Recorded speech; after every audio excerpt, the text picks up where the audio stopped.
guys, welcome back to my channel Nursing Gurukul by AA, and today we are going to discuss about the fetal circulation. So without delay we are going to start our video. So सबसे पहले हम देखते हैं जो blood होता है, ठीक है, वो कहाँ से आता है हमारा फीटल सर्कुलेशन के लिए। मैटरनल ब्लड स्ट्रीम से हमारा ब्लड आता है through the placenta and umbilical vessels. Umbilical vessels दो होती हैं, एक अम्बिलिकल वेन होती है एंड 2 अम्बिलिकल आर्टरीज प्रेजेंट होती हैं, ठीक है। जो अम्बिलिकल वेन होती है वो ऑक्सीजनेटेड ब्लड को कैरी करती है और जो अम्बिलिकल आर्टरीज होती हैं वो डीऑक्सीजनेटेड ब्लड को कैरी करती हैं, just opposite to the adult vessels.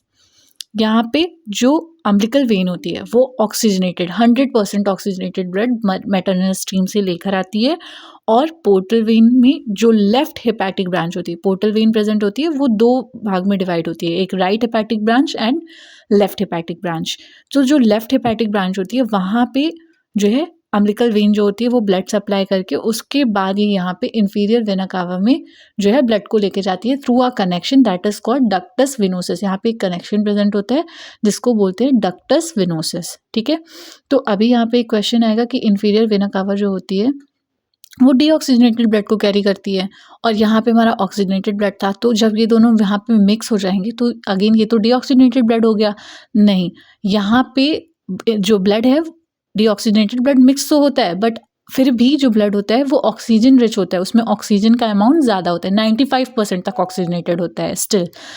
और उसके बाद जब ये यहाँ पे through the inferior vena cava right atrium में जाता है तो यहाँ पे सुपीरियर वेना कावा के थ्रू भी ब्लड जो होता है वो आता है राइट एट्रियम में। अब जब यहाँ से दोनों तरफ से यहाँ पे ब्लड आता है तो ये जो होता है ये इम्प्योर ब्लड होता है। इम्प्योर मीन्स डीऑक्सीजनेटेड ब्लड का यहाँ पे ज़्यादा अमाउंट हो जाता है।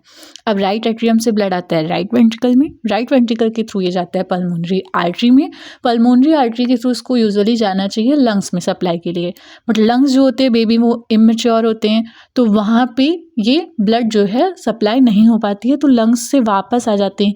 ये ब्लड क्या होता है, लंग्स से वापस आके यहाँ पे एक कनेक्शन होता है, ठीक है, जो पल्मोनरी आर्टरी होती है और जो आयोटा होता है उसके बीच में एक कनेक्शन होता है जिसको बोलते हैं डक्टस आर्टरियोसिस। अब ये ब्लड लंग्स में ना जाके इस ओपनिंग के थ्रू ये सीधे आयोटा में आ जाता है, ठीक है। किसके थ्रू, डक्टस आर्टरियोसिस के थ्रू ये सीधे सीधे हमारे आयोटा में आ जाता है। यहाँ पे एक चीज़ और क्लियर होती है कि जो लंग्स होते हैं यहाँ पे हमने देखा कि उनको प्रॉपर 100% ऑक्सीजनेटेड या ऑक्सीजन रिच ब्लड नहीं मिल पा रहा है, इसीलिए जो फीटस के लंग्स होते हैं उनको ग्रो होने में सबसे ज़्यादा टाइम लगता है, ठीक है। नेक्स्ट क्या है हमारा, अब यहाँ पे पल्मोनरी आर्टरी के थ्रू जो ब्लड हमारा डक्टस आर्टरियोसिस के थ्रू एल्टा में गया वो तो ठीक है, लेकिन राइट एट्रियम का पूरा ब्लड राइट वेंट्रिकल में नहीं आया था। यहाँ पे क्योंकि एक कनेक्शन होता है राइट एट्रियम और लेफ्ट एट्रियम के बीच में, उसको क्या बोलते हैं हम, फोरामेन ओवले बोलते हैं। तो इस कनेक्शन के थ्रू राइट एट्रियम से कुछ ब्लड जो है वो लेफ्ट एट्रियम में डायरेक्टली चला जाता है, लेफ्ट एट्रियम से left ventricle and then to the aorta, ठीक है। उसके बाद लेफ्ट वेंट्रिकल से सीधा आयोटा में जाके उसके बाद हमारा abdominal aorta and descending aorta, इन सब में वो ट्रांसफ़र होता है। उसके बाद एक्सटर्नल इलियक आर्टरी होती है, इंटरनल इलियक आर्टरी होती है, उन सब में सप्लाई होती है।